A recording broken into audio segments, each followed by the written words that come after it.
anuncio final colocado en Nueva York simboliza la inminencia de un cataclismo del planeta. Solo faltan 2 minutos para la medianoche. Líderes religiosos defienden el descanso dominical. Estudios revelan que las temperaturas en la Tierra son las más altas de los últimos 12.000 años. La autoridad religiosa pide el fin del egocentrismo en medio de la pandemia global. Los virólogos dicen que la era de las pandemias podría estar recién comenzando. En el mundo existen alrededor de 340 millones de cristianos perseguidos. Los biochips pueden ayudar en el control de las enfermedades. Desde hace tiempo, los grupos ambientalistas han alertado sobre las amenazas del efecto invernadero. Los conflictos armados entre países siembran el pánico por todas las naciones. La expectativa de vida promedio de los seres humanos ha caído en los últimos años. Imágenes desoladoras de los peores Problemas de la incendios. delincuencia, la búsqueda de montajes y Han los afectado la afecta la economía en la América Latina.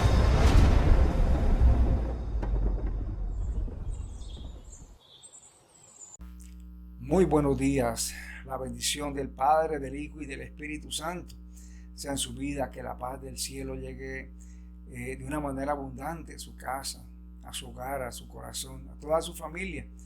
Y agradecidos con el Señor, hoy nos podemos conectar nuevamente en nuestro devocional Despierta con una palabra que sé que va a ser de gran beneficio para usted, para su corazón. ¿Qué dice Mateo capítulo 10 versículo 8? Dice de la siguiente manera, dice: sanad enfermos, limpiad leprosos, resucitad muertos, echad fuera demonios. Dice: de gracia recibisteis, dad de gracia. Amén. O sea, hemos escuchado alguna vez que se dice que uno da, ¿qué cosa? Uno da de lo que tiene, ¿verdad? Uno no puede aportarle a alguien, ni prometerle a alguien, ni cumplirle a alguien con algo que no lo tenemos dentro de cada uno de nosotros. Y si algo bien cierto que tenemos que recalcar es acerca de la gracia. Como cristianos y por la fe que nosotros tenemos en Cristo Jesús, la gracia de Dios ha sido derramada sobre nuestras vidas y por causa de eso han venido todos los beneficios sobre nuestras vidas, sobre nuestras casas y hacia nuestras familias. ¿Por qué? Por la fe en Cristo Jesús. Pero un mandamiento de parte de Dios, una ordenanza que nos dice que todo aquello que hemos recibido de gracia, dice el Señor, de gracia tenemos que darlo también. Amén. Y aquí en Mateo capítulo 6, en el versículo 12, cuando la enseñanza nos habla acerca de Jesucristo y la oración, cuando Jesucristo estaba dando un ejemplo de la manera como se debería orar, a los ejemplos, y nos estaba dejando la enseñanza a nosotros. Y ahí en el versículo 12 nos habla de algo específico, lo que contenía la oración, y era de algo que nosotros habíamos recibido y nosotros debíamos darlo también. Porque dice así, dice: y perdónanos nuestras deudas, como también nosotros perdonamos a quien, a nuestros deudores. Miren, y qué bueno que conforme a esta palabra tenemos cada día nosotros recordar a diario la gracia que nosotros hemos recibido y todos los beneficios que hemos adquirido por causa de esa gracia. Amén. ¿Por qué? Porque uno de los pecados tal vez más desagradables para el Señor, uno de los pecados que tal vez más le molestan al Dios de los cielos, al Dios de la gloria, es ser olvidadizos, de olvidarnos todas aquellas cosas que nosotros hemos recibido de parte de Dios. Y yo quisiera compartirles una parábola, la parábola acerca de los dos deudores. Yo creo que alguna vez hemos escuchado hablar de esa parábola, pero tiene mucho que ver eso y tenemos que prestar atención para no caer en ese pecado de ser olvidadizos o de olvidar lo que nosotros hemos recibido, lo que es la gracia de Dios y todos los beneficios. Aquí en el capítulo 18 del versículo 23 en adelante nos empieza a hablar el Señor Jesucristo acerca de los dos deudores y empieza diciendo que había un rey, amén, un rey que llamó a cuentas a todos sus siervos, dice, y comenzando a hacer cuentas le fue presentado uno que le debía, dice, 10,000 talento. Dice, a este como no pudo pagar, dice, ordenó su señor venderle y a su mujer y a sus hijos y todo lo que tenía para que pagase la deuda. Entonces dice la palabra que aquel siervo postrado a sus pies le suplicaba diciendo, Señor, ten paciencia conmigo, dice, y yo lo pagaré todo. El señor de aquel siervo, dice, movido a misericordia, dice, le soltó, dice, y le perdonó toda la deuda. La palabra no dice que él dice, bueno, listo, págame, te doy espacio, te doy tiempo para que me pagues la deuda, voy a cobrarle un bajito interés, voy a esperar tiempo, ve y trabaja, ve y produce para que me puedas pagar toda la deuda que me debes. Por lo contrario, el rey que le dijo, tranquilo, mijo, vaya en paz, su deuda está cancelada. Dice que este siervo salió tranquilo, salió regocijado, lleno de paz, de alegría. Fue lo que más o menos podemos expresar lo que dice la palabra y lo que nos imaginamos que fue lo que el hombre en ese momento sintió, alegría. Yo creo que descansó, se le cayó esa carga que tenía en ese momento por la deuda tan grande que tenía, porque dice la palabra que eran 10,000 talentos. Pero apenas salió, dice, se acordó de un consiervo que le debía. Y decía, que él me debe plata, voy a cobrarle, y se lo encontró. Y le dijo, págame los 100 denarios. ¿Cuánto le debía? Le debía 100 denarios solamente. Comparado con lo que le debía el siervo al rey, no era absolutamente nada, ¿verdad? Le debía solamente 100 denarios y dice la palabra del Señor que lo cogió, dice, haciéndolo a él y lo ahogaba. O sea, me imagino que lo cogió del cuello y le decía, me tienes que pagar, me tienes que cancelar. Dice que el consiervo se le arrodilló, se le inclinó y le dijo, perdóname, mira, no te puedo pagar en este momento, dame tiempo, voy a trabajar y te pagaré todo lo que yo te debo, te pagaré toda la deuda. Dice, mas el siervo no quiso así de esa manera, dice, y lo echó a la cárcel, dijo, hasta que pagase la deuda. O sea, lo puso en una posición, miren la posición en la cual el rey puso al siervo, una posición de libertad. Amén, sin ninguna deuda, le perdonó toda la deuda. En cambio, este siervo a su consiervo y se lo metió a la cárcel, dijo, ¿hasta cuándo? Hasta cuando le pagara toda la deuda. O sea, no había posibilidad de que el consiervo saliera de la cárcel, porque ¿cuándo le iba a pagar si allá no podía trabajar ni podía elaborar? ¿Para qué? Para poder cancelar la deuda, ¿verdad que sí? Entonces, fíjate lo que sucede seguidamente. Dice entonces dice que los consiervos miraron lo que pasaba, se entristecieron mucho y fueron y refirieron a su señor todo lo que había pasado. Entonces, llamándole su señor, le dijo, siervo malvado. ¿Cómo lo llama? Le dice, siervo malvado. Dice, toda aquella deuda te perdonó porque me rogaste. ¿No debías tú también tener misericordia de tu consiervo como yo tuve misericordia de ti? ¿Cómo llama el rey al siervo?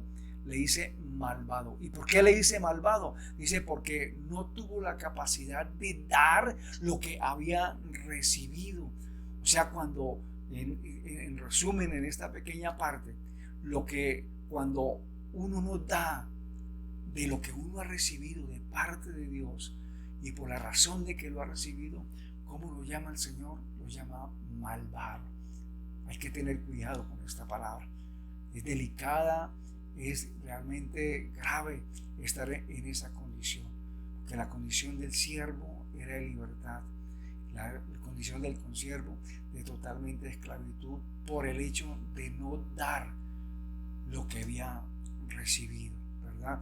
Y la verdad me parece fuerte cómo lo llama el Señor, cómo le dice malvado. Yo te perdoné, ¿tú por qué no perdonaste? Malvado, tuve misericordia de ti, ¿tú por qué no tuviste misericordia? Malvado, no estabas tu condición, no era peor la condición suya que la condición de su consiervo. Usted me debía 10,000 talentos, su consiervo le debía solamente 100 denarios. Era mucho menos la deuda de él que la que tenías conmigo. No te la perdoné porque no hiciste lo mismo con el consiervo. Amén. Y el 33 dice, no debías, o sea, es un deber. es una indicación, es un mandato, es una ordenanza de parte de Dios. No es una obligación, es un deber de nosotros como cristianos.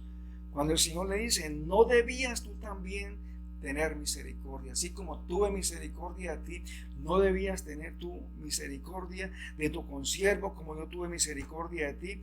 Entonces su Señor enojado le entregó a los verdugos hasta que pagase todo lo que le debía. Así también mi Padre Celestial hará con vosotros si no perdonáis de todo corazón cada uno a su hermano, dice, sus ofensas. Amén. Y yo digo, es dura esta palabra, pero qué bueno que el Señor está hablando en esta mañana a nuestras vidas. Qué bueno que la está hablando a nuestro corazón, ¿verdad? Porque a veces nosotros caemos en eso. A veces nos volvemos un poco olvidadizos. A veces se nos olvida tomar la pastilla espiritual para la memoria, ¿verdad? Fallamos a veces en recordar la magnitud del amor y la misericordia que Dios ha tenido por cada una de nuestras vidas y por nuestras familias y por nuestros hijos, que por causa de esa misericordia, de ese amor, Dios derramó grandes bendiciones sobre cada una de nuestras vidas. Mira, y algo que nosotros no debemos olvidar, siempre debemos recordar, es que nosotros lo que recibimos no lo merecíamos, no habíamos hecho un mérito, no habíamos trabajado para ello. Todo lo que nosotros recibimos, lo recibimos ¿por qué? Por la pura misericordia de Dios. No merecíamos absolutamente nada de lo que llegó a nuestras vidas. ¿Cuál es el problema? Que nos olvidamos.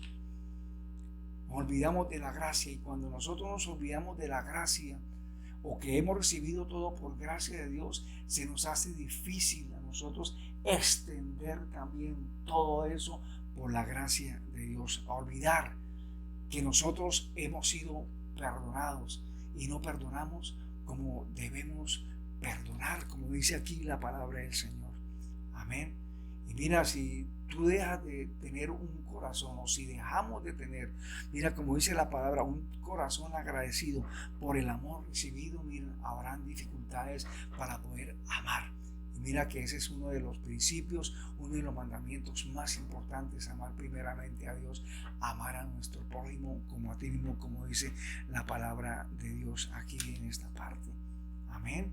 Mira todo lo que el Padre extiende sobre, o sea, todo lo que Dios nos da, lo que el Padre nos da, nosotros no lo merecemos. Entonces, ¿por qué a veces no extendemos hacia los demás todas esas cosas que hemos recibido de parte de Dios? Mira, y cuando, escúchame bien esto, cuando nosotros perdonamos, conociendo esta palabra, es una evidencia clara de nuestra necesidad de ser perdonados por Dios. Cuando nosotros tenemos misericordia de alguien, amén, es una evidencia de que tenemos necesidad de que cada día nosotros recibamos más de esa misericordia de Dios. Entonces tenemos que reconocer que nosotros a veces hemos tropezado, hemos fallado, hemos caído y hemos caído bajo. ¿Por qué no tenemos misericordia también por aquellas personas que han caído bajo? Que así como Dios nos ha levantado, ¿por qué los demás no pueden ser levantados también y tener una nueva oportunidad, así como Dios nos ha dado a nosotros una oportunidad cada día? Amén. Ahí en Mateo capítulo 6, versículo 12 nos da ese gran ejemplo de que así como Dios nos perdonó, así nosotros también debemos perdonar. Que así como nosotros nos sentimos en libertad por todo lo que recibimos, por el perdón, por la misericordia, los demás también tienen que recibir esa libertad por alguna ofensa que han cometido en nuestra contra. Amén. Entonces mira, qué importante eso, no olvidemos, no te olvides de lo que has recibido de parte de Dios, no te olvides de lo que has recibido de parte de Él y que tenemos que extenderlo también hacia los demás. Y si en este momento, mira, te cuesta perdonar a alguien, y en este momento te cuesta saldar esa deuda que está pendiente, yo creo que es mejor que tomes esa determinación en este momento. Yo quisiera ya para terminar lo que nos dice aquí en Efesios capítulo 4 versículos 25 al 32, que dice de la siguiente manera: Dice, mira, por lo cual, desechando la mentira, dice, hablad verdad cada uno con su prójimo. Porque somos miembros los unos de los otros. Dice, airaos, pero no pequéis, no se ponga el sol sobre vuestro enojo. Dice, ni deis lugar al diablo. El que hurtaba, dice, no hurte más, sino trabaje, haciendo con sus manos lo que es bueno, para que tenga que compartir con el que padece necesidad. Ninguna palabra corrompida salga de vuestra boca, sino la que sea buena para la necesaria edificación, a fin de dar gracia a los oyentes. Dice, y no contristéis al Espíritu Santo de Dios, con el cual fuiste sellados para el día de la redención. Quítese de vosotros toda amargura, enojo, ira, gritería y maledicencia, dice, y toda malicia. Dice, antes sed benignos unos con otros, misericordiosos, perdonándoos unos a otros, como Dios también os perdonó a vosotros en Cristo Jesús. Bueno, que la paz de Cristo sea en sus corazones. Bendiciones.